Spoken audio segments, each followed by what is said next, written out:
Only 300 miles to go. You girls ready to be models? You know it. We're gonna take this town by storm and show them what the Multnomah County girls are all made of. I can't believe I'm doing this. This is so surreal. I know, it was just last week when me and Jax were watching TV and saw the commercial for the casting call. I never dreamed I'd actually be going. And now look, we're all here. I think we're all destined to be famous. Do you remember what the editor from Focus said in the commercial? All you hometown ladies out there. We're looking for you. Do you dream of gracing the covers of premier magazines? Well, I'm out here to make your dreams and mine come true. He was so handsome. I hope we get to meet him when we're there. Who is he? I think he said his name was Darling Jake Sneak. What? Why didn't you tell me this before? Well, what difference does that make? He is only the best photographer in the business and a hunk. I had no idea. I'm even more excited now. Jax, can't you go faster? Don't worry, Zaysha. The auditions aren't until tomorrow afternoon. We have plenty of time. Come on, Jax, can't you go any faster? Don't worry, Zaysha. Auditions aren't until tomorrow afternoon. We have plenty of time. I just wonder why they want average girls like us in their magazine. Well, I don't think there's anything average about us. Besides, I bet this Jakey Sneak guy, well, he's probably just ran out of Hollywood floozies and needs to restock the talent pool. Either way, it sounds exciting. I bet there'll be a lot of girls there. We probably should get there early so we'll be first in line. Exactly. Have them see us first before their eyes get tired from all the other girls. Well, unless all these photographers are half drunk. In that case, I say we go last. I doubt they'll be drinking. Focus is a professional magazine. Isn't that right, Zaysha? Well, it is, but I thought everyone in Hollywood drank. Well, if they don't, they ought to. After all, like Frank Sinatra says, alcohol may be man's worst enemy, but the Bible says to love your enemy. Jax, didn't you live in Hollywood? Well, I didn't actually live in Hollywood. I lived across town where the rent was cheaper. But I did work in a diner in Hollywood, and all the stagehands and technicians would come in, and they would talk about the actors. Well, see, that sounds exciting to me now. But did you ever meet any of the actors? I saw Spencer Tracy once walking down the street with Judy Garland. And once I bumped into Laurence Olivier at a bookstore. You bumped into Laurence Olivier. What was he like? He was very sweet. I was looking at fashion magazines at the counter, and when I turned to leave, I ran right into him. I knocked all the books out of his hands and onto the floor, and when I saw who it was, I couldn't say anything. I just stood there. And he saw me gawking at him, and he smiled and apologized for not paying attention to me, and he left. He was probably just in shock having run into you. You're beautiful. I'm sure when we get there, they'll pick you first. No way. I think they're going to be more like you.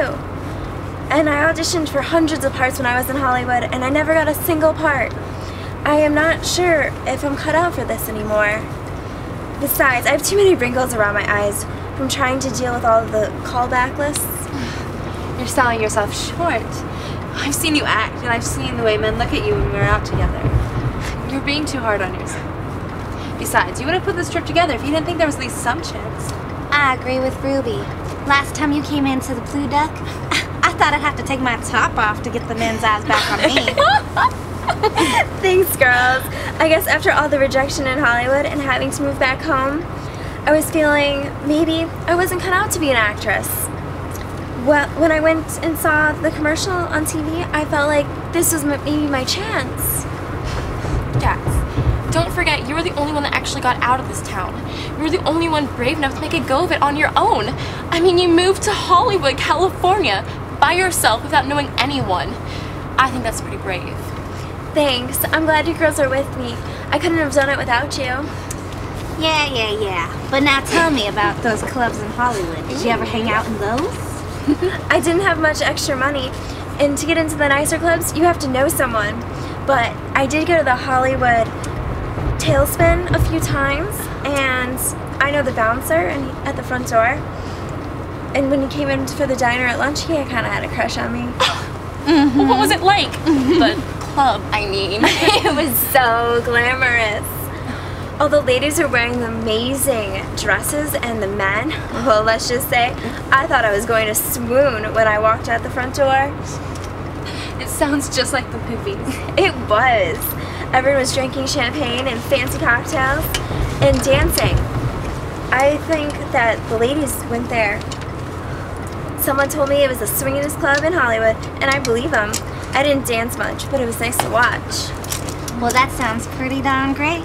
I say after we do all this tryout stuff, we all hang out at that club. We get ourselves a little bit of dancing in, and we try out all those fancy cocktails. Yeah, maybe that bouncer still works, then can get us in. If he remembers me. Oh, I'm pretty sure he'll remember you. After all, Nat King Cole did write that song about you. You know, unforgettable, that's what you are. And maybe you can get a chance to sing at the club. I get enough of that at home. I'm here to have fun. Yeah, maybe we will all find a rich man. Or we'll be chosen to be pinup models and have any man we want. You do not need to worry about finding a man. You can find a man anywhere, Ruby. I'm not really looking. Besides, how would I find a man hanging out with you girls? I think you should always be looking. Anyways, how could you not know who to pick? I mean, you have to kiss a lot of frogs before you can find your prince, right, Mandy? I'll leave that to you girls. Oh, gee whiz. Or maybe we picked to be pinup models and we'll have the pick of any guy we want. You could have any guy you want, Ruby. You don't need to go to Hollywood for it. I'm not really looking. Besides, how would I find a man hanging around you girls? I think you should always be looking. You've got to kiss a lot of frogs before you find your prince. Right, Mandy? I'll leave that up to you girls. Gee whiz, Ruby. This isn't high school anymore. I'm going to make it my mission to find you a man. If it's all the same to you, I'd rather you didn't. Really? I mean, you should. It's not that I don't like men, it's just I had my pick of the litter once and well, that's over now. And besides, most men don't want to ride this train when they see the size of the baggage car I'm pulling. I think they would if you gave them half a chance. And you know, I think your caboose is a lot nicer than mine. It's nicer than mine, too. You girls should really have seen Ruby in high school. She was runner-up in the Multnomah County Beauty Pageant, and still thinks you should have won. Thanks, Jax, but I would have never won against you. I was runner-up, and Jax won the crown. She was magnificent. That's because you didn't get a fair shake. You really should have won. What happened wasn't fair. What do you mean? Well, you remember Mr. Gainsborough, right? Well, as mayor, he was a guest judge for the pageant, and he was up for re-election. What does that have to do with me? Well, he was trying to get some support from my parents and to hustle some campaign funds. The other judges were in favor for you, but he convinced them to change their minds to me. That's at least what my parents told me. What a low-down, dirty thing to do. Why didn't you tell me before? I didn't want to hurt your feelings, and besides, you and Scott were a high item. I didn't think you would mind. I probably wouldn't have, but you should have told me anyway. So who was the Scott guy? What happened to him? Scott was the captain of the football team in high school. Ruby, or Mandy, you remember him? He was the cat's meow. All the girls fell in love with him. So, what happened? The moment he saw Ruby, junior year at homecoming, he fell in love, and I mean head over heels in love. I don't think he ever looked at another girl again, and not from a lack of trying on other girls' parts. Yeah, well, you know, he wasn't my type, but he was a hunk. So, what happened? Where is he? Dead. He died in Korea. I told him not to go. He was doing what he felt right, and didn't love you any less, Ruby. I know. I know. Well, I bet he left you with a lot of happy memories. He sounds like a nice guy. He left her with more than memories. Ruby has the cutest little boy ever. Scotty has all the best parts of both of you, which means he's going to be a good man. Very good looking and very talented. How old is he? He's gonna be 3 this year. He's so sweet. He's at home with my parents now. It's really hard to leave him behind. I miss him already. Oh, I know your parents, and I can guarantee your mama's excited to spend a whole week with him by himself. Yeah, my parents have helped a lot after Scott died. I don't think I could have done it without him. My dad was the one who convinced me to come with you guys. I wanted to go right away, but I was too afraid to leave Scotty. Yeah, your dad was really sweet. What was that he said to you when we left? He said I needed to go and be young again. He said, you deserve a nice trip with your friends, and at the very least you'll have that. Plus, I think you're the most beautiful girl in the world. You're a shoo-in to win. And he's right. You do deserve to do something for yourself and to have a little bit of fun. That is so sweet. It sounds like you have really great parents. I do. And this time, I bet you win. There's no slimy politicians. And besides, remember what Seisha said? You and that caboose of yours, once they see that, you're sure to win. You girls are the best. Thank you. I told myself I was doing this for Scotty, but I guess I'm kind of doing it for myself too. I figure if I became a focus model, I could say I did more with my life than just working at the Five and Dime. Well, your boss is the Five and Dime will have to give you a raise if you're a pin-on girl for the Focus magazine. Well, someone's gonna get a raise anyway. My boss would have a heart attack if he found out I went to this casting call. He still believes women belong in the home. It took a lot of convincing to get him to give me the job. Not from what I hear. Your story's got you the job. You're a talented person, and you know it. Well, it's actually your fault I'm a junior reporter.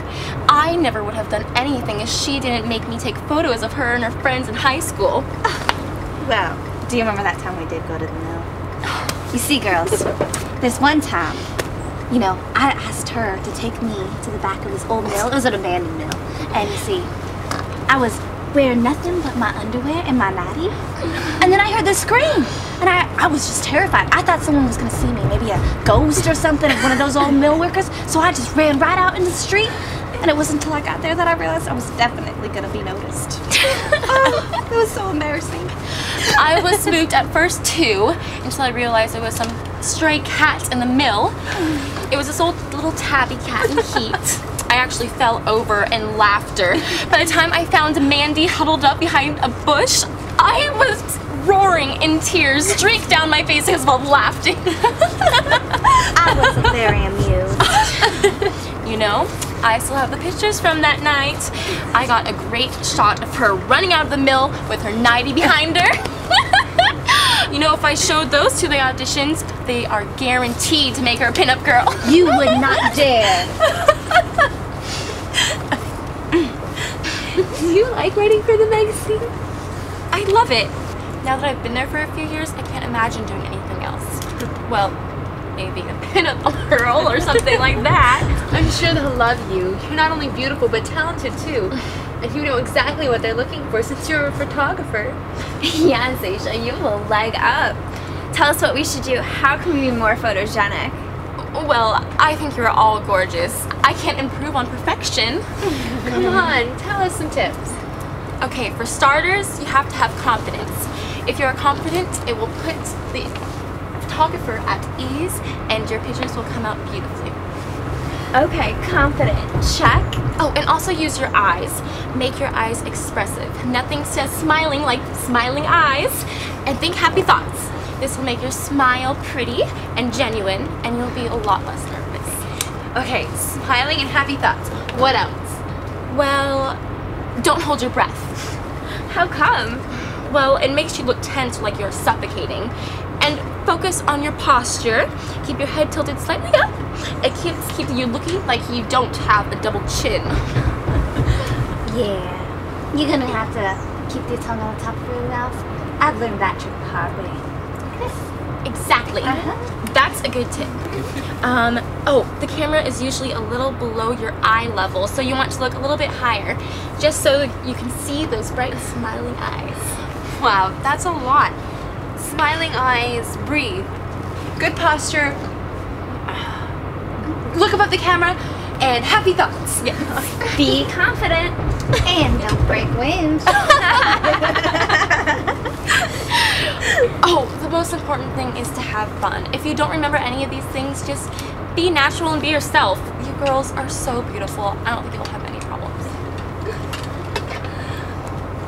Thanks, Seisha. I would have never thought of those things on my own. Yeah, we're sure to be famous with you taking our pictures. I don't know. I'm not really that good.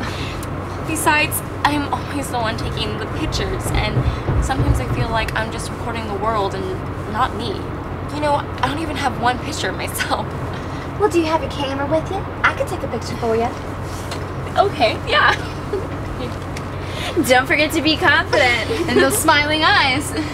All right now, you better look right above this camera.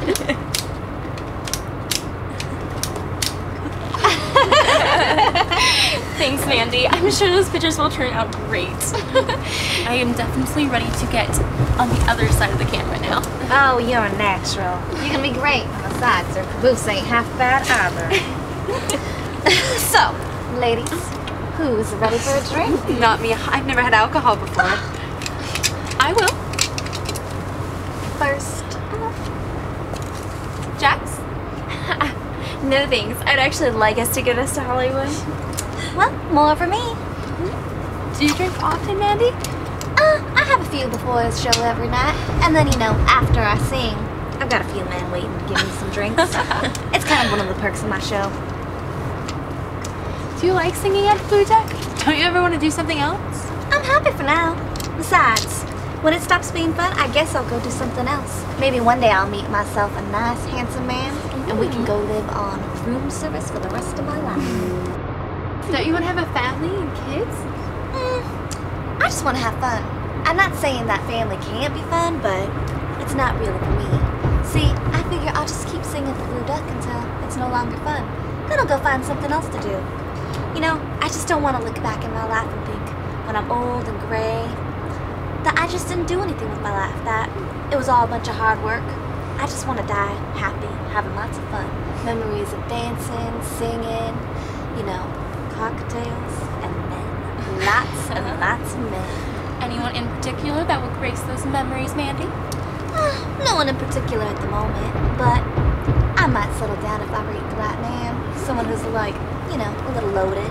And rich too. I guess I'm just jealous. I don't think I could ever live like that, but it sure sounds fun. You don't have to live like me to have fun.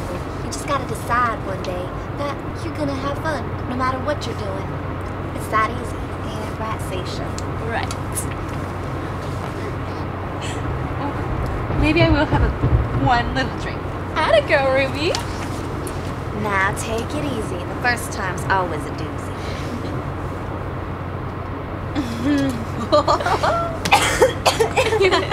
Oh, it burns. I don't know how you chew that every day. Well, like everything, it gets a little easier with practice. Come on, take another one.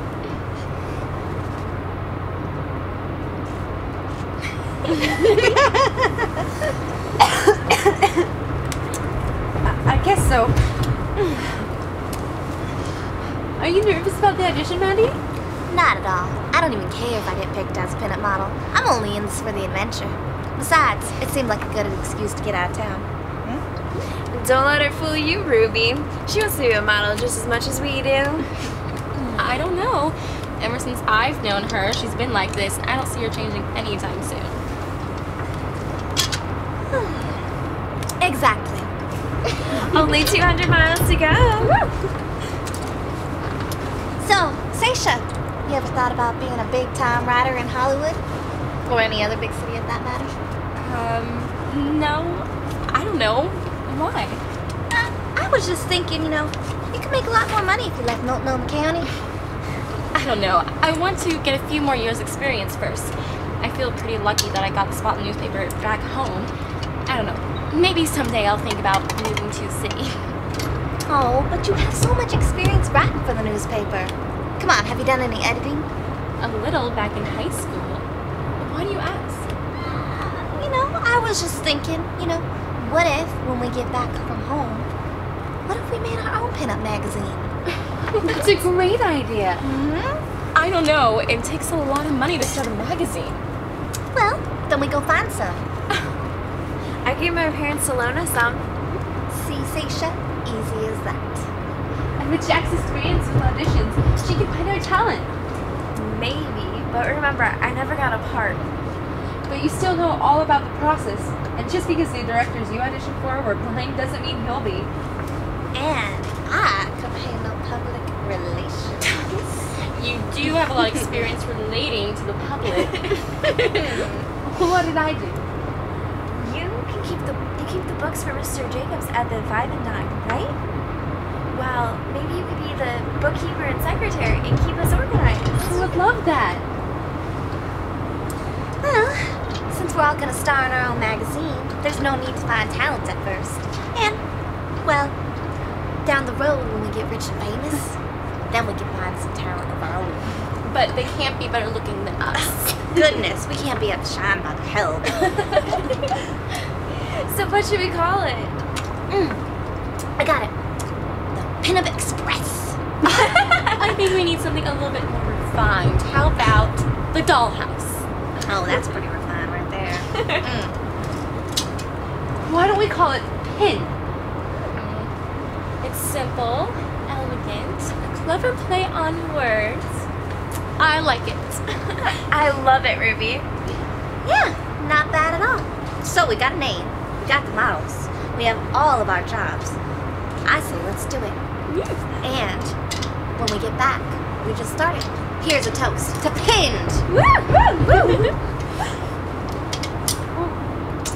What if only one of us gets picked? Honey, they're gonna choose all 4 of us. And if they don't, they're blind and stupid. Maybe we can make a pact and stick together. We could tell people at Focus that we come as a package deal. If we get chosen, it has to be all of us. And then when our work is done, we can start Pinned. That's a great idea. All of us or none of us. And then when we get home, we'll start Pin and it'll be wonderful. So does everyone agree? Yes. Alrighty, Hollywood, here we come. The Pin Girls are gonna take this country down by storm. And after Hollywood, the whole world.